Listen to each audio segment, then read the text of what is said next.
Fala galera, sejam muito bem-vindos ao primeiro vídeo da nossa playlist sobre as React Hooks. Aqui quem fala é o Matheus, e antes da gente partir pro vídeo, se você chegou aqui por algum meio que não foi pelo e-book, deixa eu te contar um negócio. Eu escrevi um e-book com a teoria e alguns exemplinhos práticos sobre todos os React Hooks, e ele trabalha, entre aspas, aí, junto com essa playlist aqui que você está assistindo. Então em todas as páginas vai ter um link pro vídeo aqui no YouTube, onde eu falo sobre o hook específico que você estiver lendo no momento e mostro como usar ele na prática. Meio que um serve de material de apoio pro outro. Então se você ainda não baixou, eu vou deixar o link para você fazer o download aqui na descrição do vídeo e relaxa que ele é de graça, então pega o teu lá. E o primeiro hook que a gente vai ver é o useState, que é a forma que a gente tem de manipular estados agora também em componentes funcionais. Então até a versão 16.7 do React, se a gente quisesse que os nossos componentes tivessem algum estado, eles obrigatoriamente precisavam ser componentes de classe, o que a gente chamava de stateful components. E a gente não tinha a opção de fazer isso em componentes funcionais, simplesmente não existia. Por isso a gente chamava eles de stateless components, que se a gente traduzir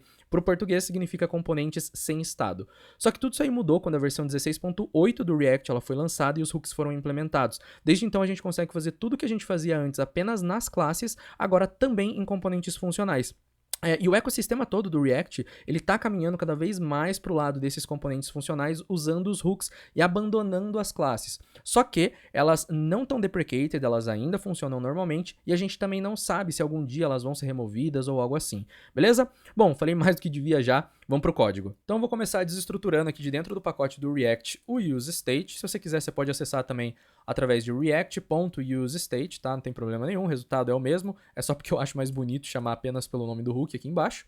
E aí esses hooks, né, todos os hooks, não só o useState, eles são funções do JavaScript. Então eu posso só chegar e executar ele dessa forma aqui, e dentro dessa função a gente passa o valor do nosso estado inicial. Aí a gente tem duas formas de fazer isso. A primeira delas é passando o valor direto, então uma string, um objeto, um array, número, booleano, nulo, enfim, qualquer tipo de dado. E a segunda forma é passando uma função. Essa função ela precisa ser síncrona e retornar alguma coisa dentro dela. E o retorno dessa função é o que de fato vai ser o meu estado inicial.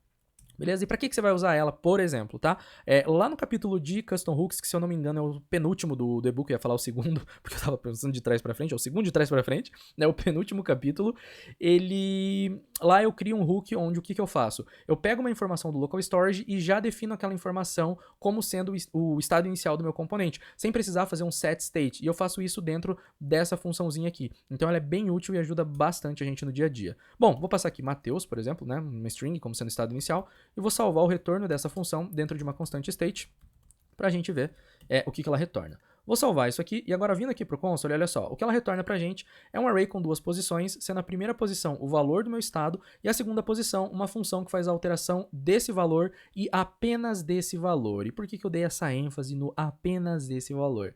Basicamente porque a gente pode ter quantos useStates a gente quiser dentro do mesmo componente. Aí você vai se perguntar, mas para que eu vou querer isso? Bom, uma prática que a comunidade vem adotando, né, no geral, é separar os valores do nosso estado, cada um no seu próprio useState. Como assim? Lá nas classes, a gente tinha o this.state, que era um objeto, e aí se a gente quisesse, por exemplo, anotar nome e e-mail, a gente colocava duas propriedades dentro do objeto, name e e-mail. Aqui, ao invés da gente fazer isso, a gente cria o nosso state name, que tem a função setName, né, como a gente viu, é um array, então aqui eu só estou aplicando desestruturação, salvando o valor do estado na constante name, e a função que faz a alteração dele na constante setName.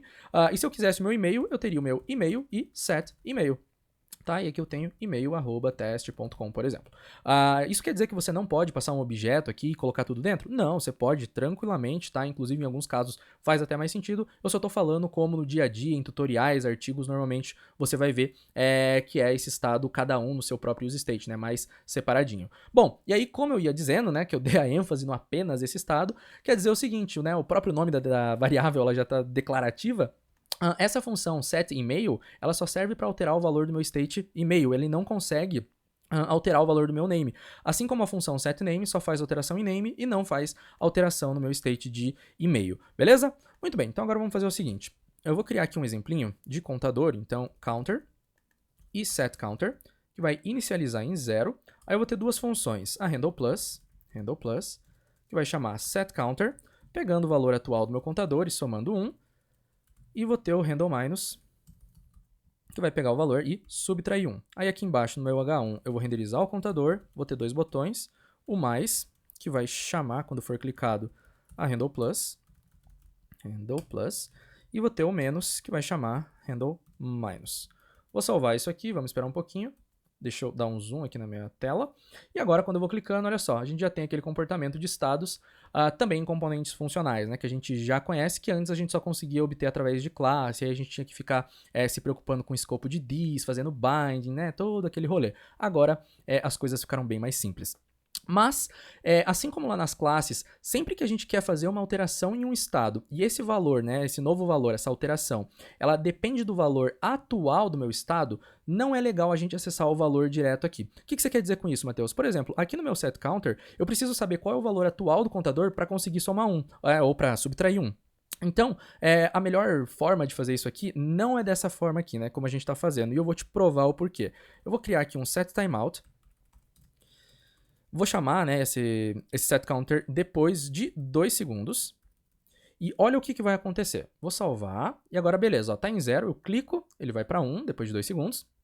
E agora, eu vou clicar 2 vezes aqui no meu mais. Para o usuário, o que ele espera? Que esse contador ele vá para 3, correto? Então, ó, 1, 2. Vamos esperar um pouquinho. Foi para 2, mas a gente pode ficar o tempo que a gente quiser aqui, que ele não vai para 3. Por quê? Porque no momento em que eu cliquei no mais pela segunda vez, o valor do meu contador ainda era 1, né? Não era 2. Então, por isso que ele não consegue fazer essa atualização do state. Porque quando ele executar essa função aqui, ele está pegando o valor do momento em que o usuário clicou no mais. Só que, para o que vai fazer sentido para a nossa aplicação, não é isso, né? A gente quer saber, para o usuário ele está esperando realmente que vá para o 3. Então a gente precisa que o React ele pegue o valor do estado no momento em que de fato ele vai fazer a execução dessa função setCounter. E aí, como que a gente faz isso? A gente passa uma função, aqui no lugar de passar o valor direto. Essa função ela recebe o prevState, né, que é o valor do momento em que o React está executando, está fazendo essa alteração de estado propriamente dito. E aí sim a gente soma o prevState mais 1. Agora eu vou salvar isso aqui e olha só. Clico uma vez, depois de 2 segundos ele vai para 1. E agora eu clico 2 vezes, ó, 1, 2, e agora ele foi para 2 e em seguida ele já vai para 3, tá? E aí a gente vai fazer a mesma coisa aqui para o minus. Então deixa eu só jogar para cá, jogo para cá, menos, vou salvar. E agora, olha só, a gente tem o mesmo funcionamento. Então já fica a dica aí e mais para frente a gente também vai ver outra utilidade desse prevState aqui, tá? Galera, vou ficando por aqui, eu espero que vocês tenham entendido tudo. Se ficou alguma dúvida, me chama lá no Instagram que a gente troca uma ideia e a gente se vê no próximo vídeo.